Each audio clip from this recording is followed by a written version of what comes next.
Hey Mel, Hey. we saw this tweet on Twitter. Why do you think it's so hard to break into the Canadian film industry? Oh, this is a very big question. Okay, I'll try to say some things about that.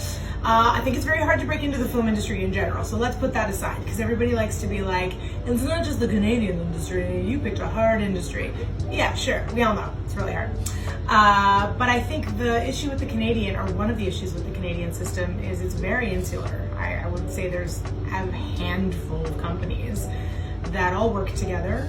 They all support each other financially or have ways that they partner with each other. And so a very small group of people get to benefit from that. So they feed into each other, they work with each other.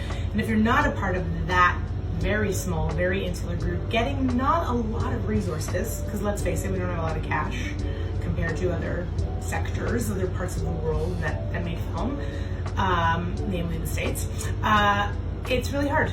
And if you're not a part of that group, if you don't get funding through that channel, you probably don't get exhibited the same way. You don't get programmed the same way. You don't get access to media the same way. There's also a lot of vertical integration of our media companies that all feed into each other. Telefilm shouldn't be the only game in town. We should have an ecosystem. And we have a little bit of an ecosystem, but we don't talk about it because we don't talk about telefilm.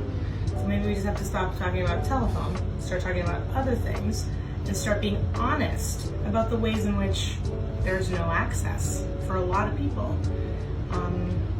Yeah, it's real insular. I mean, I spent a long time trying to get into that club, and then I just made my own club, and I was lucky enough that I could. But we shouldn't all have to make our own club. We should be able to have access.